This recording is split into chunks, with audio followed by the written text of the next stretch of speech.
नमस्कार दोस्तों, आज बहुत दिनों बाद आप सभी के बीच अपने YouTube चैनल MSVM क्लासेस के माध्यम से उपस्थित हूँ। आज आपसे बातचीत करने का जो हमारा टॉपिक होगा, जो हमारा विषय होगा, वो होगा माया पंचांग। माया पंचांग के ऊपर आज आपसे चर्चा की जाएगी, बातचीत की जाएगी। देखिए, माया पंचांग सबसे पहले ये कहाँ का पंचांग है और कब का है और इसकी विशेषताएं क्या है। क्योंकि माया पंचांग 2012 से पहले काफी चर्चा में रहा, उसके क्या कारण हैं वो भी आपको इस वीडियो में बताए जाएंगे। अगर आपने मेरे इस चैनल MSVM क्लासेस को सब्सक्राइब नहीं किया है तो सब्सक्राइब कर लीजिए और बेल आइकन को प्रेस कर दीजिए। अगर ये जानकारी आपको पसंद आए तो उसे लाइक भी करिएगा और कोई आपको सुझाव देना हो या कोई आपके मन में इसके लिए विचार हो वो कमेंट में जरूर लिखिएगा, जिससे हमें उचित मार्गदर्शन मिल सके।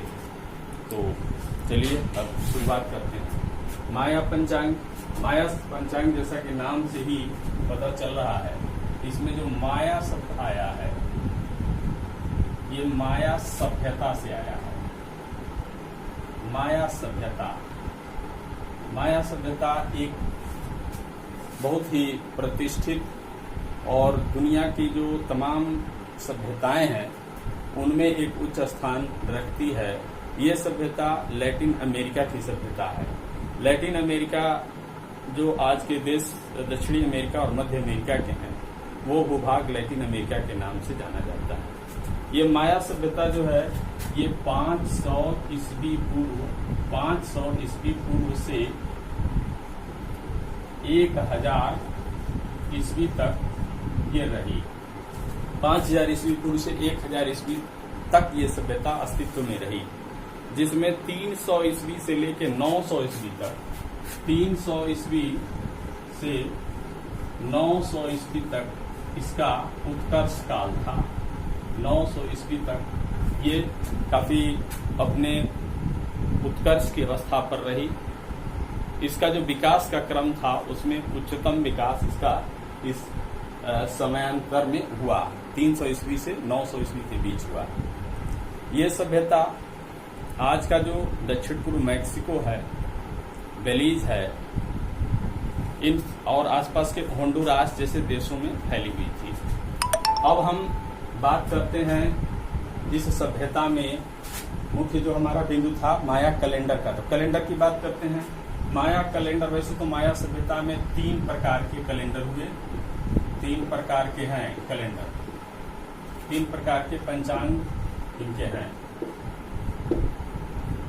इन तीनों की बात यहाँ की जाएगी। और चूंकि माया पंचांग के नाम से इसका जो तीसरा कैलेंडर है, जिसको लॉन्ग काउंट कैलेंडर भी कहा जाता है, वही ज्यादा चर्चा का विषय, उसी कैलेंडर के बारे में ज्यादा माने वही चर्चा का विषय रहता है और वही ज्यादा फेमस है।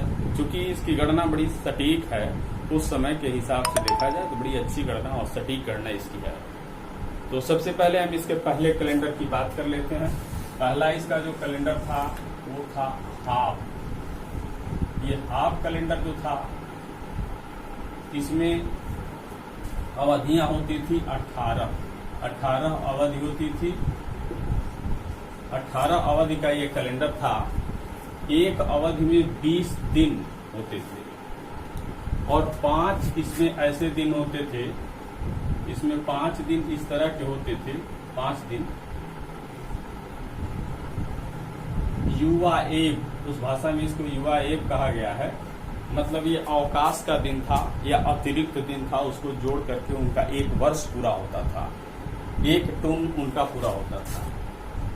1 टून, इसको वर्ष कह सकते हैं। ये जो पूरा वर्ष है ये 365 दिन के बराबर आता था। 365। तो पहला कैलेंडर उनका इस तरह का होता था जो 365 दिन का होता था। इस कैलेंडर का नाम था हाफ। और दूसरा इनका जो कैलेंडर, हाँ एक चीज में और छूट रही है, इस कैलेंडर को सिविल कैलेंडर भी कहा जाता था। सामान्य रूप से इसका प्रयोग सामान्य जनों में प्रचलित था। इसको सिविल कैलेंडर भी कहा जाता है।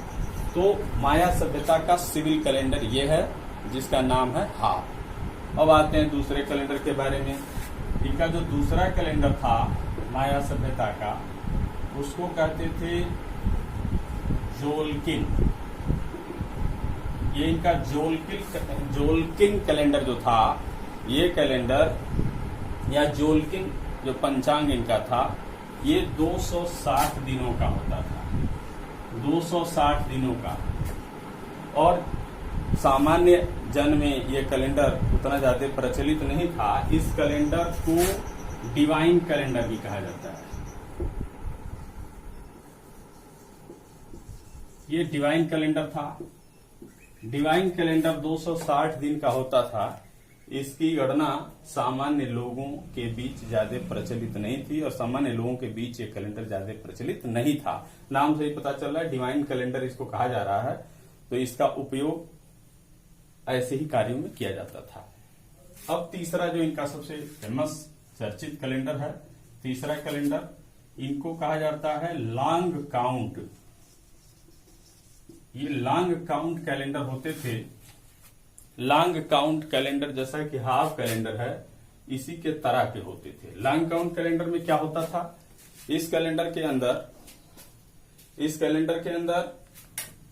इसमें जैसे इसमें पीरियड होता है, इसी तरह से इसमें भी पीरियड की व्यवस्था थी। नाम क्या था, अब देखिए, जिससे पहला था किन। किन को हम दिन कह सकते हैं हिंदी में, अंग्रेजी में डेज। ये डेज जो होते थे, ये 20 दिन जब मिलते थे तो एक बनता था यूनाल। ये 20 दिनों का उनका एक पीरियड मिलता था। किन 20 मिलते थे तो होता था यूनाल। ये इनका यूनाल था, जो दूसरी इनकी इकाई थी नापने की।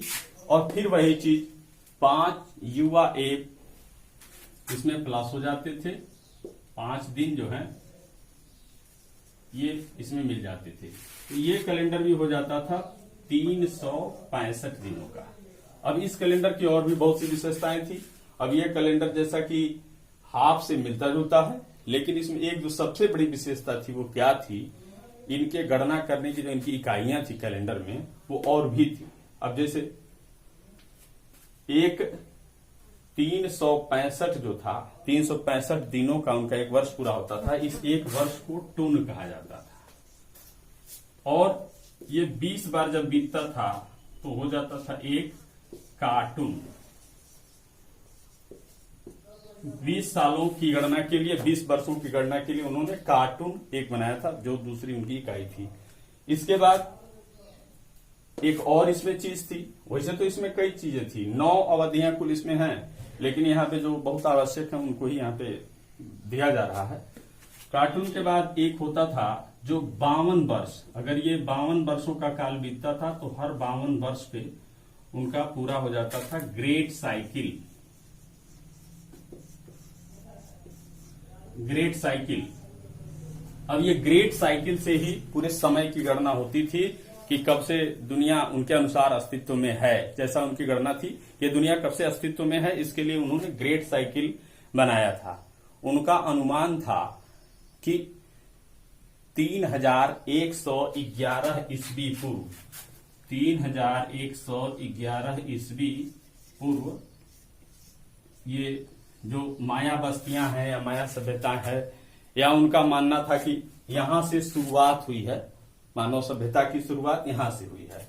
और ये यही मानते थे कि ग्रेट साइकिल पूरा होती है, जहां से शुरू होता है वहां से ग्रेट साइकिल शुरू होता है, और जब ग्रेट साइकिल पूरा होता है तभी दुनिया समाप्त हो सकती है, कभी भी आने वाले समय में।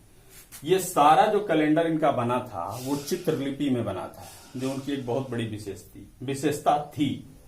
चित्रलिपि में बनाया गया यह कैलेंडर पत्थरों पर उत्कीर्ण किया गया था, पत्थरों पर बनाया गया था। और जिस पत्थर पे ये कैलेंडर बनाया गया था, लॉन्ग काउंट कैलेंडर, उसकी गणना 311 ईस्वी पूर्व से शुरू होती थी। यानी आज के ईस्वी सन के हिसाब से 311 ईस्वी पूर्व से शुरू होती थी, और ये समाप्त हो जा रहा था उस पत्थर के ऊपर 21 दिसंबर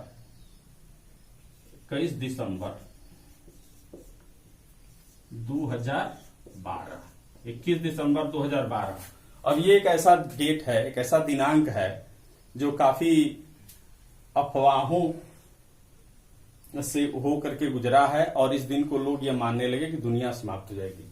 क्योंकि ये कैलेंडर जब बना था तो उस पत्थर के ऊपर इस डेट तक की गणना हुई थी, और इसके बाद की गणना उस पर नहीं थी, क्योंकि उस पर जगह भी नहीं थी। और दूसरी चीज, हो सकता है बनाने वाले ने किसी दूसरे पत्थर पे बनाया हो सकता है किसी बनाया ही न गया हो, जैसा भी हो, लेकिन ये गणना उनकी वहां तक जाके उस पत्थर पे समाप्त हो रही थी। तो कुछ लोगों को ये विश्वास हो गया, कुछ लोगों को ये गलतफहमी हो गई कि दुनिया की शुरुआत अगर यहां से होती है तो यहां पे जाके अंत हो जाएगा।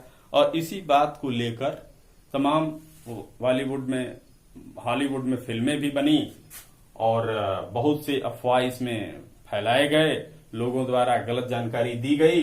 कुछ लोग ये मानने लगे कि 21 दिसंबर 2012 को ये दुनिया समाप्त हो जाएगी, और बहुत बड़ा बवाल इस पे हुआ, गलतफहमी हुई लोगों को।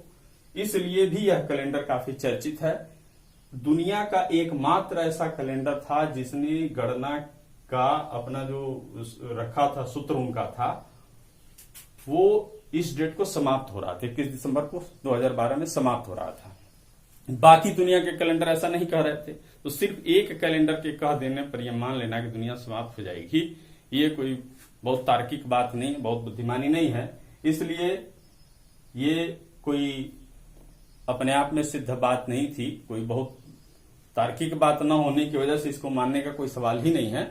लेकिन इसके अधिकांश जो गणना के इसके जो सिद्धांत बने थे, जो इसके सूत्र बने थे, वो काफी सटीक थे। इसके वजह से लोगों को ये लगा कि नहीं, इस दिन दुनिया समाप्त हो जाएगी, और इस पे ये सब चीजें हुई।